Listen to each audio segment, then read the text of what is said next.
नमस्कार. जर मुलं तोच नाश्ता खाऊन कंटाळले असतील तर बनवा असा हा भरपूर असा फायबरयुक्त आणि प्रोटीनवाला ज्यामध्ये असणार आहे की बीट, गाजर, दही, पोहे, रवा हे सगळे पोषण तत्वाचे भांडार असलेले सगळे पदार्थ असणार आहेत, ज्याचा की आपल्याला त्वचा उजळणे, डोळ्याचे आरोग्य ज्यानं सुधारतं, हिमोग्लोबिन वाढेल आणि पचनक्रिया उत्तम असं सगळं एकत्रित असणारा हा असा पदार्थ आहे. तर हा कसा बनवला आहे ते मी तुम्हाला सांगते. यासाठी मी 1 वाटी पोहे घेतले आहेत आणि अर्धी वाटी रवा थोडासा जाडसर होता, तर तो रवा आणि पोहे एकत्र करून छान असं मिक्स करून थोडं मिक्सरला बारीक करून घ्यायचे. तर या पद्धतीनं छान असं पोहे आणि रवा बारीक होऊन जाते. मी थोडासा जाडसर रवा घेतलेला होता आणि इतका टेस्टी असा पदार्थ होत आहे ना, मुलं पटकन फिनिश करून टाकतील. जर कसं उन्हाळ्यात मुलं जास्त खात नाहीत, पाणी वगैरेच भरपूर पितात, तर अशा वेगळा पदार्थ बनवले की थोडंसं आवडीनं खात असतात. तर आता आपलं हे मिश्रण तयार झालेलं आहे. तर याच्यामध्ये 2 गाजर कट केलेले बारीक आणि एक मध्यम आकाराचं बीट असं बारीक कट करून घेतलेलं आहे. आणि आता हे बीट आणि गाजर आपल्याला मिक्सरमध्ये बारीक करून घ्यायचं आहे. तर याच्यामध्ये तुम्ही पाणी ॲड करायचं थोडंसं. जर पाणी ॲड केलं की छान त्याची पेस्ट होऊन जाते, नाहीतर त्याचे गाजर आहे त्याचे मोठे मोठे तुकडे राहतात. त्यापेक्षा मिक्सरला थोडंसं पाणी ओतून छान बारीक करून घ्या. बीट आणि गाजर याची छान पेस्ट करून घेतली ना, ते आपण रवा आणि पोहे याच्यात मिक्स करून घ्यायचं. आपण त्याच्यात थोडंसं पाणी म्हणजे जेवढं आपल्याला बारीक करायचं आहे तेवढंच पाणी घेतलेलं होतं. तर ते सगळं एकत्रित मिक्स करून घेते व्यवस्थित. मुलं काय करतात की गाजर, बीट असं सलाडमध्ये वगैरे जास्त खात नाहीत, तर अशा वेगळ्या पद्धतीनं थोडंसं बनवलं तर ते देखील आवडीनं खातील. आणि आपल्याला देखील जर तुम्हाला डाएटसाठी देखील हा खूप छान असा म्हणजे पोट भरेल आणि वजन पण नियंत्रित राहील असा हेल्दी नाश्ता आहे. तर याच्यामध्ये थोडंसं मी आलं खिसून टाकलं आणि आपल्याला घ्यायचं आहे ते एक अर्धी वाटी दही त्याच्यात ॲड करायचं आहे. तर दहीमुळं आपल्याला पाणी वगैरे टाकायची काहीच त्याच्यामध्ये गरज नाही. आणि असंच त्याला म्हणजे पाणी न लावता आपण न टाकता ते सगळं छान मिक्स करून घ्यायचं. बनवायला अगदी सोपा असलेला असा हा हेल्दी नाश्ता आहे. तर हे बघा, आता फक्त याच्यामध्ये चवीनुसार मीठ टाकून घ्यायचं. मीठ टाकून घेतल्यानंतर हे ना एक 10 मिनिट आहे ना आपल्याला भिजत ठेवायचं आहे. पीठ थोडंसं मुरायला ठेवून देते. 10 मिनिटांनी पीठ सगळं छान आहे ना मुरून जाते आणि आपल्याला ह्याचे छान असे गोल गोल असे बॉल्स बनवून घ्यायचे आहेत.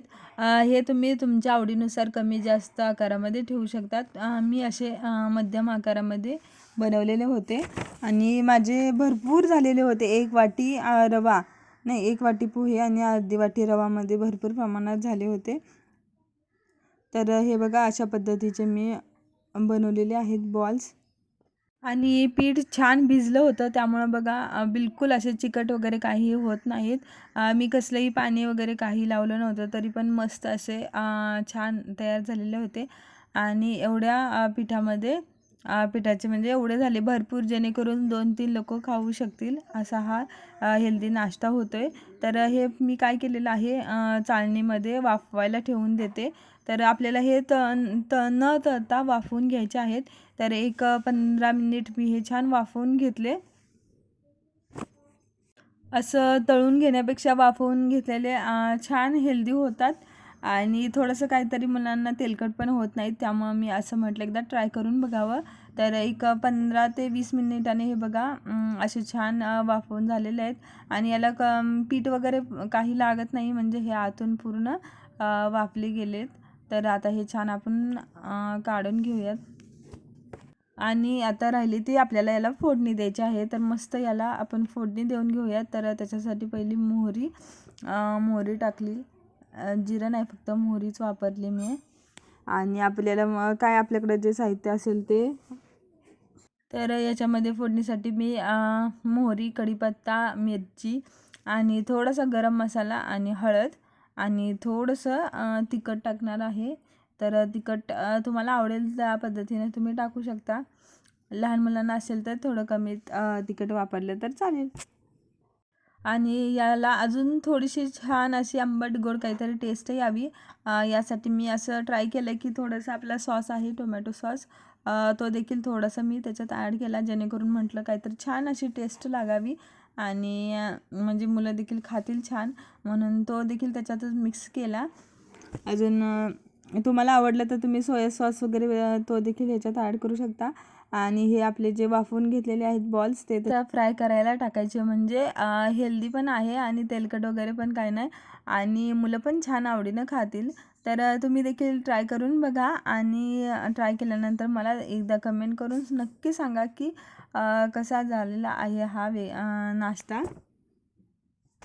जर तुम्हाला देखील डाएट वगैरे करायचा असेल आणि सारखी भूक लागत असेल तर तुम्ही देखील हा नाश्ता मुलांना काय तुम्ही देखील हा नाश्ता एक हेल्दी खाऊ शकता, जेणेकरून पोट पण भरेल आणि आपल्याला जास्त म्हणजे वजन पण वाढणार नाही.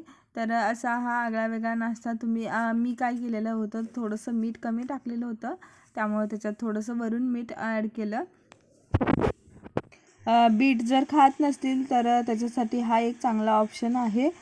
बीट पराठा, बीट हलवा वगैरे खाऊन कंटाळा आला तर तुम्ही हा नक्की बनवा.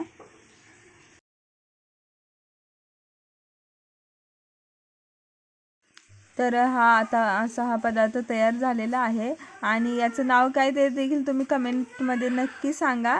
आणि याला गार्निश साठी मी थोडीशी वरून कोथिंबीर टाकली, जेणेकरून दिसतं पण छान आणि खायला पण आवडेल सगळ्यांना. तर आमच्यात तर सगळं फिनिश केलं. तुम्ही बनवा आणि मला कमेंट करून सांगा कसं झालं आहे ते. भेटूया नवीन व्हिडिओमध्ये.